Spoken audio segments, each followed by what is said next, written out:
नमस्कार, आप देख रहे हैं सुदर्शन न्यूज और मैं हूं आपके साथ शिवम दत्त मेहता। चलिए रणक्षेत्र की शुरुआत करते हैं आज के बड़े मुद्दे से। जी हां, पश्चिम बंगाल की खबर है, मैं आपको बताता हूं।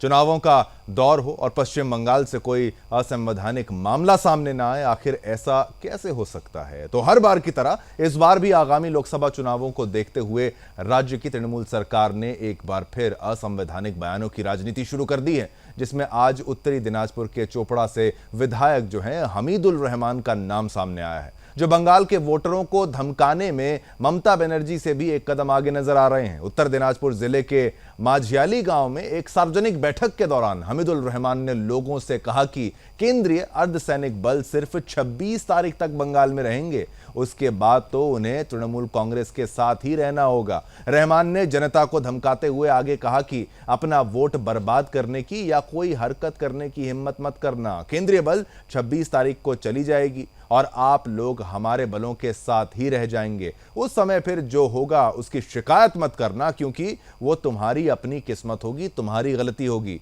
यही नहीं, अपने उस संबोधन में हामिदुल रहमान ने मतदाताओं को साल 2021 के विधानसभा चुनावों और 2023 में हुए पंचायत चुनावों के बाद की याद भी दिलाई। आपको भी याद होगा, तृणमूल कांग्रेस के विधायक हमीदुल रहमान शुरू से ही अपने आपराधिक आचरण के लिए जाना जाता है, जो अब सरेआम खुले मंच से वोटरों को धमका रहा है और लोगों से बीजेपी आदि अन्य पार्टियों, खाली बीजेपी नहीं, किसी पार्टी को नहीं छोड़ा, अन्य पार्टी कांग्रेस, सीपीआईएम को भी नहीं छोड़ा, अन्य पार्टियों को वोट ना देने की बात कह रहा है। ऐसे में सवाल यह है कि क्या पश्चिम बंगाल में बीजेपी आदि अन्य पार्टियों को वोट देना अपराध है? आखिर राज्य में सेंट्रल फोर्सेस की तैनाती से ममता सरकार क्यों बौखलाई हुई है, तृणमूल क्यों बौखलाई हुई है? क्या तृणमूल कांग्रेस की सरकार राज्य में निष्पक्ष और सुरक्षित मतदान नहीं चाहती, या फिर तृणमूल को आगामी लोकसभा चुनावों में हार का डर है? अगर ऐसा नहीं है तो फिर तृणमूल के विधायक आखिर क्यों अपने विधानसभा क्षेत्र में लोगों को दूसरी पार्टियों को वोट ना देने के लिए धमका रहे हैं? और सबसे जरूरी सवाल, आखिर इस गैर लोकतांत्रिक मामले पर लोकतंत्र की दुहाई देने वाला विपक्ष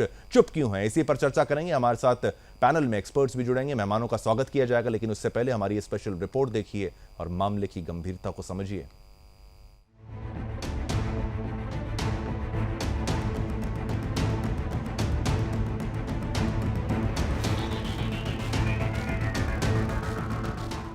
आगामी लोकसभा चुनाव को देखते हुए जब से पश्चिम बंगाल में निष्पक्ष और सुरक्षित मतदानों के लिए सेंट्रल फोर्सेस की तैनाती की गई है, तब से राज्य की ममता सरकार बौखलाई हुई है, जिनकी बौखलाहट टीएमसी नेताओं के बयान से साफ साफ नजर आ रही है। जहां कभी ममता बनर्जी हिंदुओं को धमकाते हुए नजर आ रही हैं, तो कभी हिंदुओं को त्योहारों पर दंगे ना करने की सलाह दे रही हैं। लेकिन तुष्टीकरण की पट्टी से अपनी आंखों को ढकने वाली ममता दीदी को बंगाल की सड़कों पर हुड़दंग मचाते हुए मुसलमान नजर नहीं आते।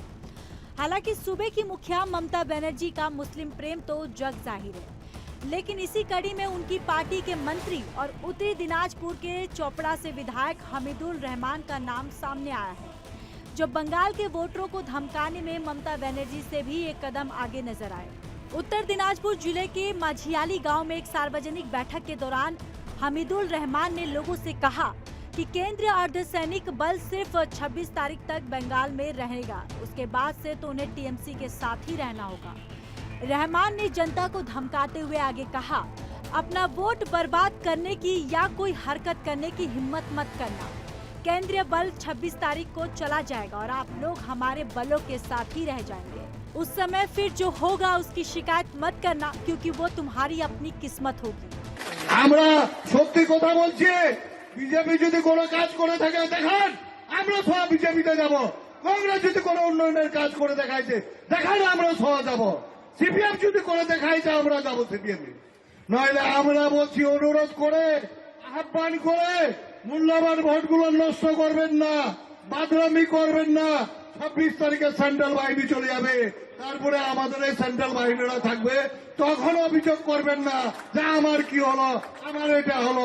এটাই আমি আগে থেকে আপনাদের অনুরোধ করে কর জোড়ে হাত ধরে বলতেছি, ভোটগুলো নষ্ট করবেন। यही नहीं, अपने उस संबोधन में हमीदुल रहमान ने मतदाताओं को साल 2021 के विधानसभा चुनाव और 2023 में पंचायत चुनाव की बात को भी याद दिलाई, जब टीएमसी ने चुनाव जीतने के बाद खेला होबे का नाम पर जगह जगह बीजेपी समर्थकों और कार्यकर्ताओं के खिलाफ हिंसा की थी। हमीदुल रहमान टीएमसी का वही विधायक है जिसने एक समय पर बीजेपी समर्थकों को नमक हराम कहा था, जो पहले भी चुनाव के बाद लोगों से निपटने की घोषणा कर चुके हैं। टीएमसी विधायक हमीदुर रहमान शुरू से ही अपने आपराधिक आचरण के लिए जाना जाता है, जो अब सरेआम खुले मंच से वोटरों को धमका रहा है, जो लोगों से बीजेपी आदि अन्य पार्टियों को वोट ना देने की बात कर रहा है। ऐसे में ये सवाल है कि क्या पश्चिम बंगाल में बीजेपी आदि अन्य पार्टियों को वोट देना अपराध है, और आखिर इस मामले पर लोकतंत्र की दुहाई देने वाला विपक्ष चुप क्यों है। Bureau report, Sudarshan news.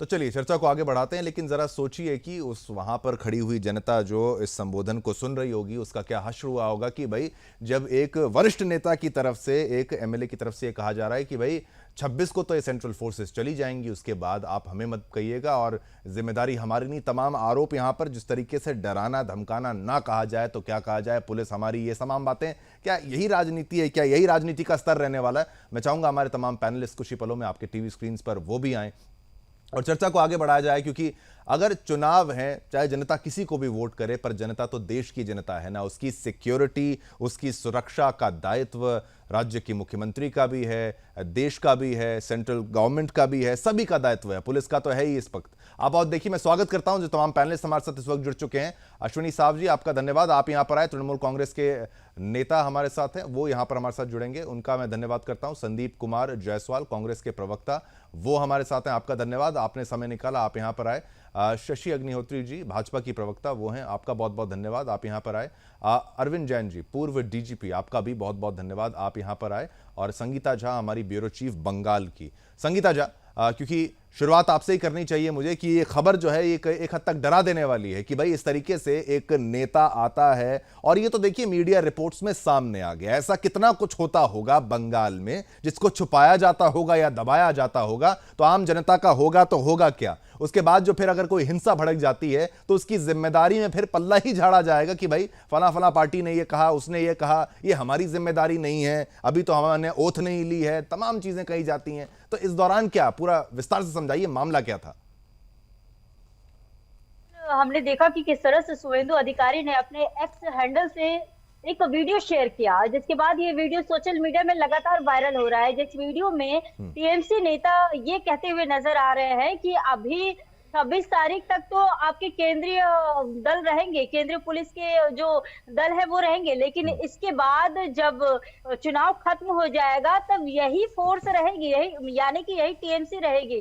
तब आप सोचिए आपके साथ क्या होगा। तो आप ये देखिए कि इस तरह से जब वो एक सभा के दौरान इस तरह की बातें कहते हैं, फिर इस पर जब मैं कुणाल घोष से बात कर रही थी, जब कुणाल घोष से इसको लेकर मैंने पूछा तो उन्होंने कहा कि देखिए यहाँ पर केंद्रीय एजेंसी किस तरह से जो जब आती है तब यहाँ पे लोगों पे किस तरह से एक टॉर्चर करने की कोशिश करती है। इसी को लेकर जो उनके नेता हैं वो कह रहे हैं, कहीं ना कहीं वो अपने नेता का बचाव करते हुए नजर आ रहे हैं। नहीं, ठीक है, ठीक है। आपराधिक प्रवृत्ति का जिस तरीके से इस व्यक्ति को बताया जाता है, एमएलए को, क्या ये आपराधिक प्रवृत्ति का व्यक्ति है? आपराधिक रिकॉर्ड्स भी हैं इनके? जी हाँ, आपराधिक रिकॉर्ड्स भी इसको लेकर बताए गए हुए हैं। और आप देखिए कि शुवेंदु अधिकारी ने साफ तौर पर एक्स पे लिखा हुआ है कि किस तरह से उनके ऊपर आपराधिक पहले भी रिकॉर्ड दिए हुए हैं, फिर भी टीएमसी ऐसे नेताओं को हमेशा मतलब समर्थन करती है, ऐसे नेताओं को लेकर चलती है। आप देखिए कि किस तरह से महुआ मोइत्रा हो गया, या फिर यहाँ पर जब ईडी लगातार छापेमारी कर रही है, उनके कई नेता भ्रष्टाचार में लिप्त नजर आए हुए हैं। हमने देखा पार्थ चटर्जी के घर से किस तरह से लाखों लाखों रुपए मिले। उसके बाद आप देखिए कि जो एसएससी स्कैम का मामला हो, या फिर आप देखिए कि गौ तस्करी का मामला हो, या राशन स्कैम का मामला हो। बिल्कुल बिल्कुल, करप्शन के तो कई मामले यहाँ पर हैं, लेकिन मैं चाहूंगा अश्विनी साहब भी कुछ पलों में जुड़े, वो भी हमारे साथ शायद होंगे यहाँ पे। लेकिन तब तक मैं कांग्रेस के प्रवक्ता जो हैं आपसे पूछ लेता हूं कि आप मुझे अगर बताएं, आपने इस पूरी खबर को सुना, पूरे मामले को समझा, संदीप कुमार जी, क्या आप इसका किस तरीके से खंडन किया जाएगा आपकी तरफ से, आपकी पार्टी की तरफ से, ऐसे मंच का उपयोग करते हुए एक तृणमूल के नेता के द्वारा अगर ये कहा जाए कि भाई 26 को चली जाएगी सेंट्रल फोर्सेज, उसके बाद हमें मत कहना, अपनी जो बंगाली भाषा में वो धमकियां दे रहे हैं लोगों को, इस पर क्या ऑफिशियल स्टैंड होगा कांग्रेस पार्टी का और आपका?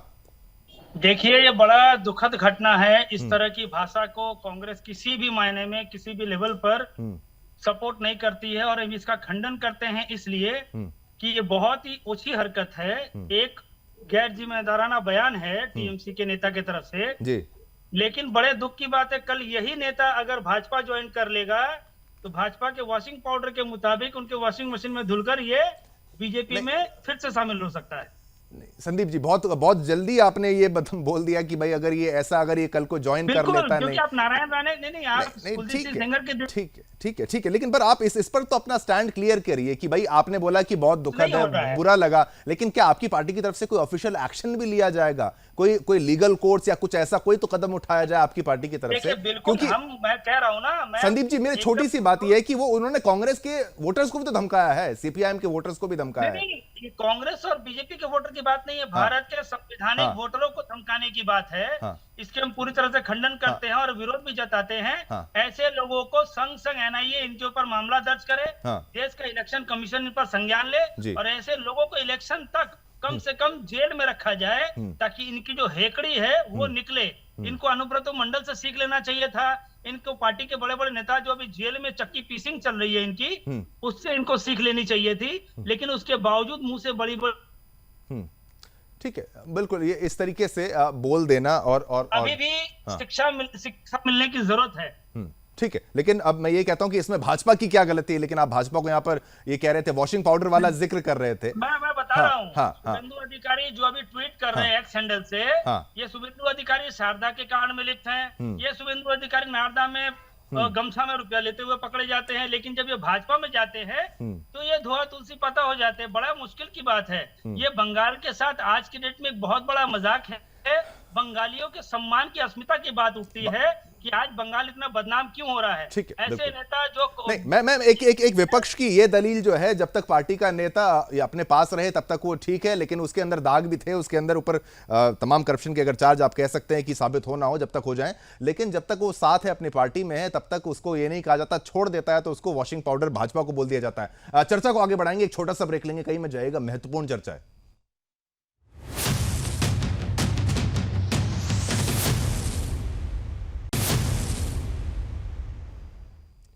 चलिए वापस चर्चा को आगे बढ़ाते हैं कि भाई आखिर टीएमसी विधायक की जो खुली धमकी है उस पर क्या एक्शन लिया जाएगा, क्या असर होगा, और इस तरीके से अगर धमकियां दी जाएंगी वोटर्स को और नेताओं के द्वारा कि भाई सेंट्रल फोर्सेस अगर चली जाएंगी तो उसके बाद क्या, फिर हमें मत कहना, हमारे राज्य की पुलिस जो है आप किसके पास जाओगे, हमारे पास ना आना, ये तमाम आरोप जब आप लगाते हैं तो जनता को आप डराते हैं। उसके बाद अगर दंगा हो जाता है फिर खाली ब्लेम गेम करने से ये नहीं होगा कि भाई इतने से जो बात है दाल नहीं गल जाएगी कि आप कह देंगे कि भाई पल्ला झाड़ लेंगे, इतने लोग मर गए, फला लोग मर गए, उन जिंदगियों का क्या, उनके महत्व का क्या है, क्या नहीं समझ पा रहे हैं। भाजपा की प्रवक्ता भी हमारे साथ हैं, शशि अग्निहोत्री जी, आपसे मैं पहले चाहूंगा कि सभी का, हाँ बिल्कुल, ऑडियो जो है अनम्यूट रहे ताकि कोई इसमें दिक्कत ना आए। आपका ये क्या स्टैंड है इस तरीके की धमकियां? ये तो चलिए एक वीडियो सामने आ गया, लेकिन ये आरोप तो बिल्कुल ये हाँ बिल्कुल खतरनाक एक आरोप है जिस तरीके से डराया गया है। इसकी आपकी पार्टी क्या करेगी? अब क्या एक्शन लिया जाएगा आपकी पार्टी की तरफ से? जी देखिए, पिछले 13 साल में पश्चिम बंगाल में गणतंत्र की हत्या की है मुख्यमंत्री ने। तो ये उनका रोजमर्रा की हरकतें और रोजमर्रा के काम बन गए हैं कि धमकाना, डराना, वोटरों को डराना और अपने पक्ष में वोट कराना। लेकिन पश्चिम बंगाल की जनता भी जान चुकी है और वो जानती है कि क्या करना है, भारतवर्ष में किसकी सरकार चुनना चाहिए, किसके पक्ष में वोट करना है, भारतवर्ष की जनता जानती है, बंगाल की जनता जानती है। उनके सारे नेता मंत्री इसी तरह से पंचायत वोट से शुरू कर लोकसभा वोट में अपने फेवर में वोट करवाना चाहते हैं। लेकिन हमने देखा पिछले बार के लोकसभा चुनाव में 18 सीटें मिली। हमने देखा विधानसभा इलेक्शन में हमें 3 से 77 सीटें मिली। तो पश्चिम बंगाल की जनता इसका मुंह तोड़ जवाब देगी और सेंट्रल फोर्स की तैनाती में ये जो हो रही है हमारा वोट का होगा तो जनता खुल के वोट देगी। लेकिन इस तरह की हरकतें जो उनके नेता मंत्री कर रहे हैं, एक तरह से फ्रस्ट्रेटेड है, उनको पता चल गया है कि वो हारेंगे वहां से। हाँ, नहीं शशि जी वो हारेंगे नहीं हारेंगे, ये बात बिल्कुल, ये बात आपकी बिल्कुल ठीक है, लेकिन आपका भी जो कार्यकर्ता उसके लिए स्थिति कितनी खतरनाक है, कल को कुछ हो जाता है तो फिर आपकी पार्टी भी क्या उसमें पल्ला ही झाड़ेगी? क्या किया जाएगा? आपकी सरकार तो वहां पर नहीं है, पल्ला क्यों झाड़ेगी? कैसे एक्शन कैसे लिया जाएगा? अगर अभी जब एक्शन लेने का टाइम है, हाँ अभी देखिए कांग्रेस के प्रवक्ता हम इस बात को लेके जाएंगे। हाँ इलेक्शन कमीशन, निर्वाचन आयोग तक ये शिकायत हम लेके जाएंगे कि उनके नेता मंत्री इस तरह से डरा धमका रहे हैं। और इलेक्शन कमीशन भी इस बात से अच्छी तरह से अवगत हो चुका है, पिछले कई निर्वाचनों में इस तरह की परिस्थिति। ठीक है, ठीक है, आप कह रही हैं कि इलेक्शन कमीशन तक ये भाजपा की तरफ से भी जाया जाएगा, लेकिन बेहद खतरनाक है। देखिए, कोई भी यहाँ पर, मैं कह रहा हूँ, कोई भी पार्टी का कार्यकर्ता या प्रवक्ता ये नहीं कह रहा कि भाई हम इसका समर्थन कर रहे हैं, चाहे कांग्रेस हो चाहे भाजपा हो, लेकिन ये बात सही है कि बार बार इस तरीके की बयानबाजी ये बहुत खतरनाक है भाई। कोई भी व्यक्ति, मैं तो कहता हूँ किसी भी पार्टी को, ये उनकी हरकत, ये उनकी आदत बन चुकी है। पश्चिम बंगाल में ममता बनर्जी ने इसी तरह से वोट में अपनी विजय बनाई है। पंचायत चुनाव में निरपेक्ष वोट नहीं करा के उन्होंने कराया, अपने लोगों को वहां पर जोर जबरदस्ती करके, डरा के, धमका के किया है। तो हम लोगों ने इलेक्शन कमीशन में शिकायत की है, लेकिन उनको शायद उनके नेताओं को आइडिया नहीं है कि ये भारतीय निर्वाचन कमीशन के निगरानी में होगा, ये पश्चिम बंगाल निर्वाचन कमीशन की उसमें निगरानी में नहीं हो रहा है। ठीक। और जहां तक हमारी कांग्रेसी भाई ने बोला कि वो ज्वाइन कर लेंगे बीजेपी, तो सबसे पहले तो उन्हीं को ये जवाब देना पड़ेगा कि जो भारतवर्ष में उन्होंने जोट बनाया इंडिया अलायंस, इन्हीं लोगों के साथ में यहाँ पर आप पश्चिम बंगाल में उनके साथ विरोधी है। देखिए, जो सच के साथ नहीं है उनका दम घुटेगा और पार्टी छोड़ कर चले जाएंगे। तो आप इंडिया अलायंस, आपको इंडिया अलायंस बोलने में इतना दिक्कत क्यों पश्चिम होता है, बंगाल मुझे की समझ में जनता नहीं के पक्ष आता में है। कि पश्चिम बंगाल के तृणमूल के लोगों के साथ में है। एक तरफ हम आपसे दोस्ती कर रहे हैं, एक तरफ आपसे दोस्ती कर रहे हैं। हम तो भारत के जनता के साथ में है, जो आम जनता को भाजपा पश्चिम बंगाल के बाद दिल्ली में जाके आप उनके साथ में चल रही है, जो अडानी अंबानी को फायदा पहुंचा रही है। हम तो भारत के जनता ठीक है, चलिए चलिए, एक बार हाँ, शशि जी आप कंप्लीट कर लीजिए पहले। सारे देश से बाहर हो गई है, सारे देश से बाहर हो गई है। देश की जनता ने कांग्रेस को नकार दिया है। और जहां किसने तक कह दिया? नहीं संदीप जी, एक बार उनको कंप्लीट तो होने दीजिए। आपके बारे में नहीं, आपकी नहीं, संदीप जी एक मिनट उनका कंप्लीट होने दीजिए, क्योंकि नहीं, गलत आरोप नहीं गलत कुछ नहीं। देखिए, बोलने दीजिए, आप भी उनको वॉशिंग पाउडर तमाम आरोप लगा रहे हैं। हाँ, आपने भी तो वॉशिंग पाउडर बोला है ना भाजपा को, बोलने दीजिए ना। राजनीतिक पार्टियां अपना अपना वर्चस्व कायम करने के लिए परिवारवाद की राजनीति, भ्रष्टाचार की राजनीति को लेकर जिस तरह से आगे बढ़ रही है, भारतवर्ष में हर जगह गणतंत्र क्षेत्रीय राजनीतिक पार्टियां, चाहे आप किसी को भी लीजिए, समाजवादी दल को लीजिए, टीएमसी को लीजिए, राजद को लीजिए, लोग किसी को भी लीजिए, ये क्षेत्रीय राजनीतिक पार्टियों के परिवारवाद और इनके भ्रष्टाचार की वजह से, चाहे वो झारखंड में हो, सब जगह आप लोगों ने देखा कि इस तरह का करप्शन, इस तरह का परिवारवाद की राजनीति की वजह से शशि जी, ये एक क्योंकि फिर इनका काउंटर भी जो था वो पर्सनल था, ये कह रहे हैं कल को ये भाजपा में शामिल हो जाएंगे। इस पर आप क्लैरिटी इनको दे दीजिए। फिर मैं यहाँ पर जो हमारे पूर्व डीजीपी साहब, नहीं ठीक है संदीप जी, आपको प्रश्न एक जवाब। देखिए, संस्कारों का फर्क पड़ता है। आपके संस्कार कैसे जा रहे हैं, क्योंकि वो कांग्रेस से आ रहे हैं, वो तृणमूल करके आए हैं, तो इसलिए उनके संस्कार उस तरह के रहेंगे। लेकिन भारतीय जनता पार्टी में आकर, भारतीय जनता पार्टी के संस्कार से संस्कारित होकर, भारतीय जनता पार्टी होकर अगर वो अच्छे तरह से चलते हैं तो डिसिप्लिन कार्यकर्ता में परिणत हो सकते हैं। आदमी में बदलाव होता ही है, स्वाभाविक चीज है। उनके स्वभाव में भी बदलाव करेगी पार्टी, क्योंकि हमारी पार्टी तो वन मैन पार्टी नहीं है, वन मैन आर्मी भी नहीं है कि किसी एक के डिसीजन पर चलती है।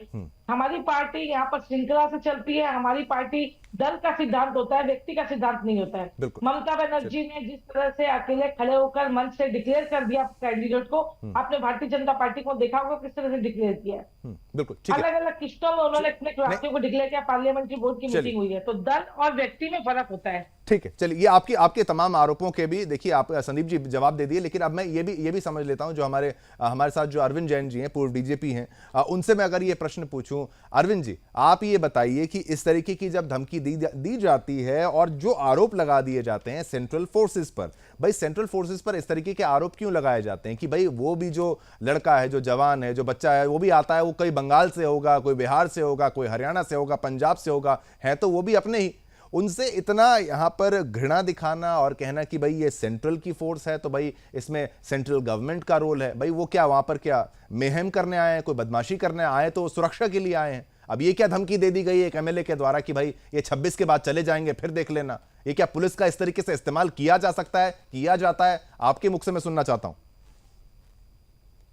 देखिए, ये बहुत ही शर्मनाक बयान है। विधायक एक पब्लिक सर्वेंट होता है, उसके द्वारा इस प्रकार का बयान देना और वहां की मुख्यमंत्री और बाकी सीनियर लीडर्स का इस पे चुप्पी साध के बैठना, ये प्रदर्शित करता है कि पूरी गवर्नमेंट की सोच क्या है।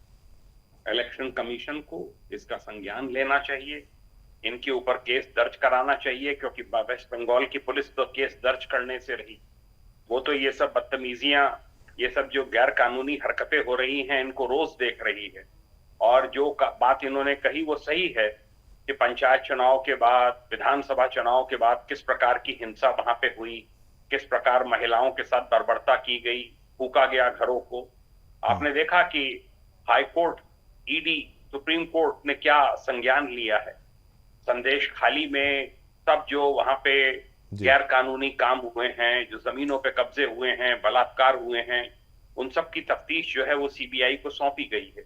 अब सीबीआई उसमें जो है वो दूध का दूध और पानी का पानी करेगी। सब एक एक करके जितने वहां पे गुंडे, बदमाश, जमीनों पे कब्जे करने वाले हैं, महिलाओं की अस्मिता से खेलने वाले हैं, उनके खिलाफ कार्रवाइयां होंगी। तो ये भी इसको ध्यान रखना चाहिए इस विधायक को, जो ये गुंडा विधायक है, कि आगे आने वाले समय में ये ऐसा नहीं है कि कोई जंगल राज आ जाएगा, सुप्रीम कोर्ट का रूल खत्म हो जाएगा, हाई कोर्ट का जुरिस्डिक्शन खत्म हो जाएगा, सेंट्रल गवर्नमेंट के एजेंसीज काम करना बंद कर देंगी। ये बहुत भारी गलतफहमी में है और ये प्रदर्शित करता है कि ये हताशा में है, ये घबराए हुए हैं और ये इनको ऐसा लग रहा है कि सत्ता परिवर्तन आने वाले समय में होने वाला है और ये चुनाव पक्ष में नहीं जाएगा। ये इसके नतीजे विपरीत आ सकते हैं। ये केवल यही दिखाता है और इसको चाहे सेंट्रल फोर्सेस 26 अप्रैल तक रहें, कभी तक रहें, तो उसका इससे कोई फर्क नहीं पड़ता है। उसके बाद भी अगर कोई घटना की जाती है विधायक के द्वारा, टीएमसी के गुंडों के द्वारा, तो सेम कार्रवाई कभी भी की जा सकती है।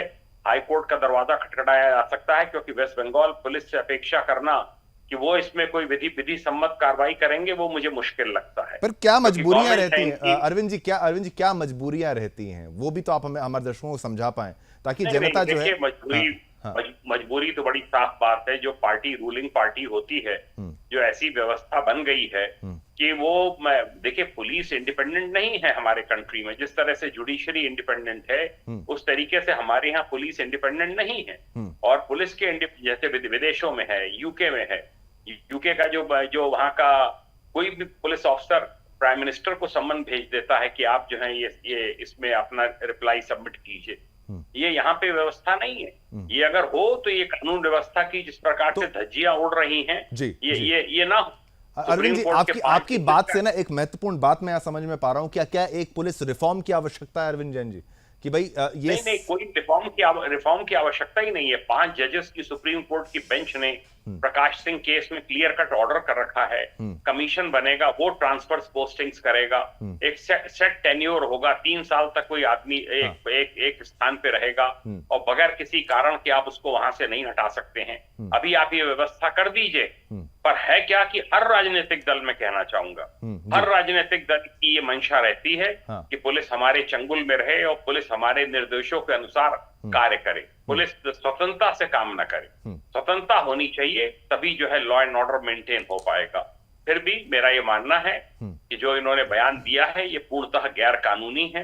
इसका संज्ञान लिया जाना चाहिए। इसके लिए ऑलरेडी मूव कर देना चाहिए इलेक्शन कमीशन को और हाई कोर्ट को कि इस प्रकार की कोई बात है और भविष्य में इनके क्षेत्र में कोई भी घटना हुई तो ये गुंडा विधायक ही उसके लिए पूर्ण रूप से उत्तरदायी होगा। नहीं, बिल्कुल। और 2 प्रवक्ता 2 पार्टियों के, कांग्रेस के भी, भाजपा की भी बैठी हैं। मैं दोनों से अनुरोध करता हूं कि भाई आपका ये दायित्व बनता है कि आपको इस पर एक्शन लेना चाहिए, और कब तक लिया जाएगा, कैसे लिया जाएगा, वो हम देखेंगे। हम लगातार अपडेट भी इस मामले में देंगे। लेकिन संदीप कुमार जी, आप ये बताइए कि जिस तरीके की राजनीति बंगाल में चल रही है, क्या भाई एक पार्टी अपना अस्तित्व बचाने के लिए इतने हद तक चली जाएगी? एक ममता बनर्जी पर कई आरोप लगे हैं, यहां पर मुस्लिम तुष्टीकरण की राजनीति का आरोप लगा है। और आपसे ये सवाल इसलिए भी कि भाई इंडिया अलायंस में आप भी एक मेंबर हैं और आपसे ये सवाल बनता है, आपके साथ हैं। हालांकि वहां पर सीट शेयरिंग में बात नहीं बनी, लेकिन कोई ऐसा आपकी पार्टी के प्रवक्ताओं के द्वारा कहा जाता है कि भाई चलिए कोई बात नहीं, एक स्टेट इलेक्शंस में एक स्टेट में हमने अपना कर लिया कि चलिए वहां पर वो लड़ेंगे, हम अपनी सीट शेयरिंग पर, हमारी कुछ बातें फाइनल हुई नहीं, लेकिन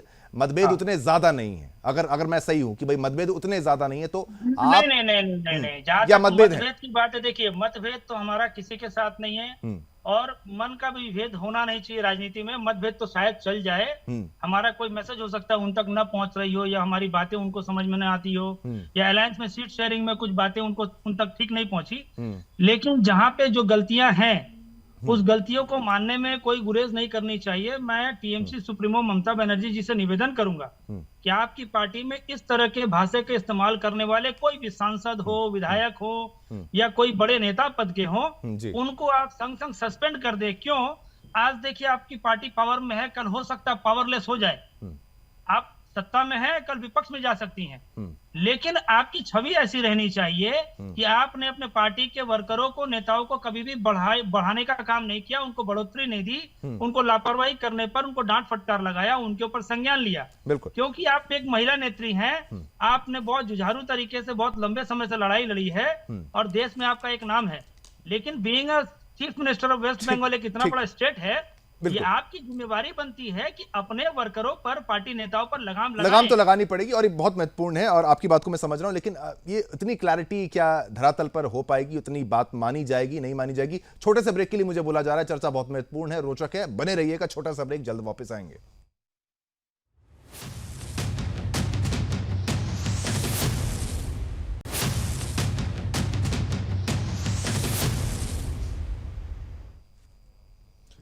ब्रेक के बाद आप सभी का एक बार फिर से स्वागत है। चर्चा को आगे बढ़ाते हैं। तमाम पैनलिस्ट और हमारे साथ संगीता झा भी हैं, हमारी ब्यूरो चीफ बंगाल की। उनसे भी हम लगातार यहां पर अपडेट्स जो हैं ले रहे हैं कि आखिर बंगाल में हो क्या रहा है। ठीक है, कांग्रेस की प्रवक्ता ने अपनी यहां पर राय रखी, टिप्पणी रखी। संगीता, मैं आपसे अगर ये पूछूं कि भाई पोस्ट पोल वायलेंस, जो वो चुनाव के बाद जो हिंसा हुई थी, आपको भी याद होगा पश्चिम बंगाल में कितनी घातक लेवल पर हुई थी। भाजपा का आरोप है कि भाई 4000 से अधिक जो है घरों को फूंक दिया गया, कितनों की हत्याएं कर दी गई, कितनी महिलाओं की आबरू को लूट दिया गया, रेप्स हुए, तमाम चीजें हुई। लेकिन क्या उससे कोई सीख आपको लगता है मिली है? और अगर ऐसी धमकियां सामने आती हैं तो भाई इससे भी क्या अंदेशा दंगों की तरफ ही जाता है?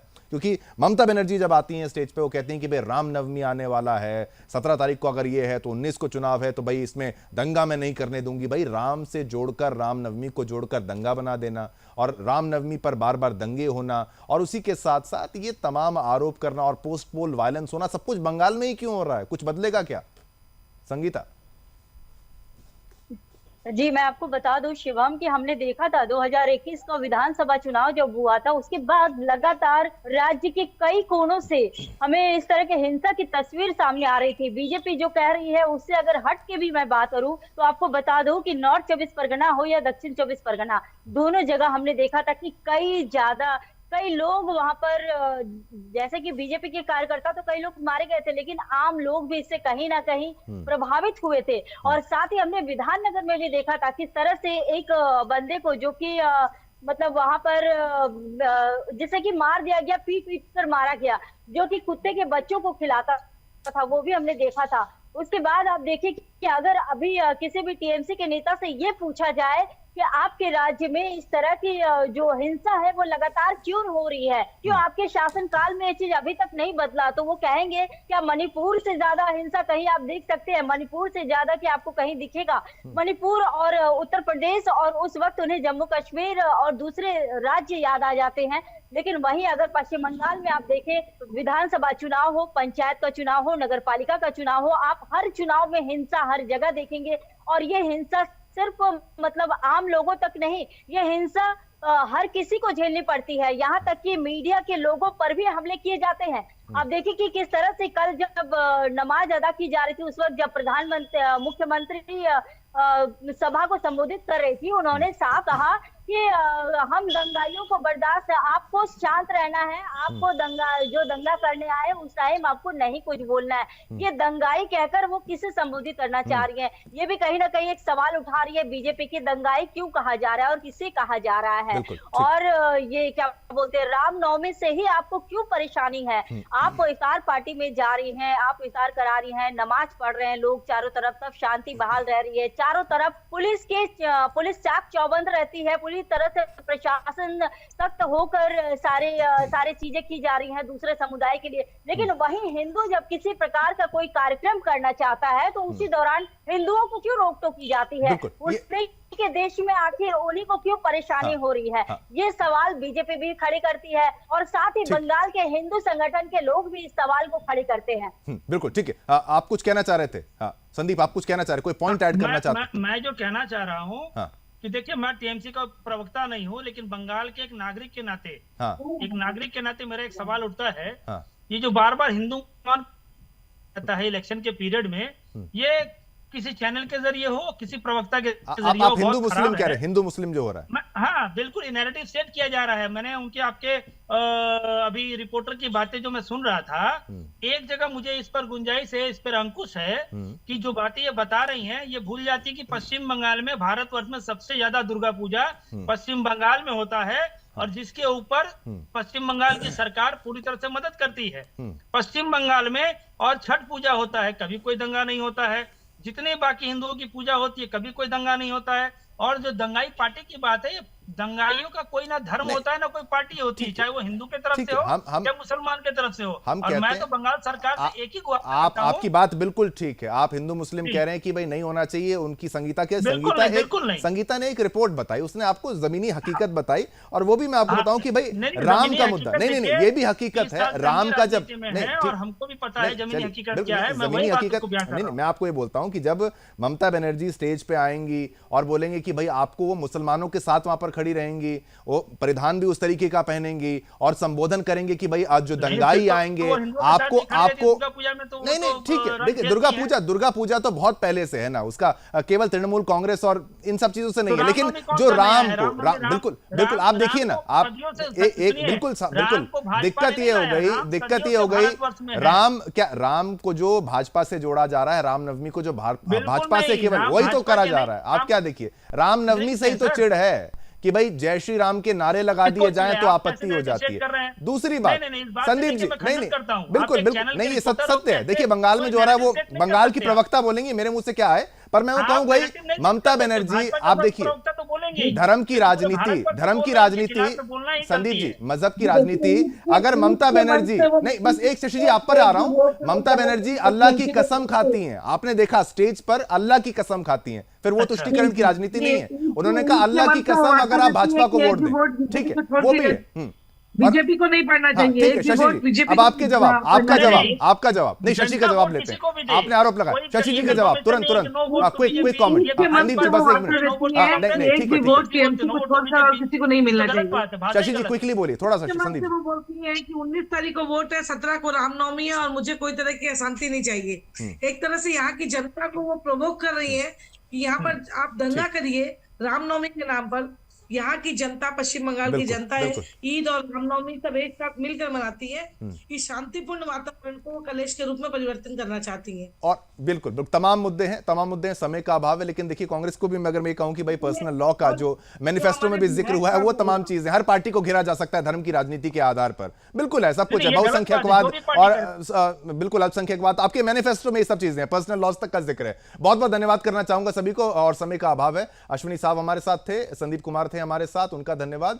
शशि अग्निहोत्री जी थी हमारे साथ, अरविंद जैन भी हमारे साथ थे, संगीता झा भी हमारे साथ थी। तो मुद्दा यही है कि क्या केवल धर्म की राजनीति तक का ये मुद्दा था? नहीं, ये मुद्दा वहां से काफी ज्यादा बड़ा था। लोगों को धमकी देना, वोटर्स को धमकी देना कि भाई 26 के बाद सेंट्रल एजेंसी की जो फोर्सेज हैं वो चली जाएंगी, ये बेहद खतरनाक है, उसका संज्ञान लेना चाहिए और कार्रवाई होनी चाहिए। इसी के साथ मुझे यानी शिवम दत्त मेहता और मेरी पूरी टीम को आगे दीजिए, कल फिर एक नए बड़े मुद्दे के साथ आपके समक्ष पेश हो जाएंगे। मेरी और मेरी पूरी टीम की तरफ से आप सभी को जय हिंद, जय भारत, जय हिंदुस्तान।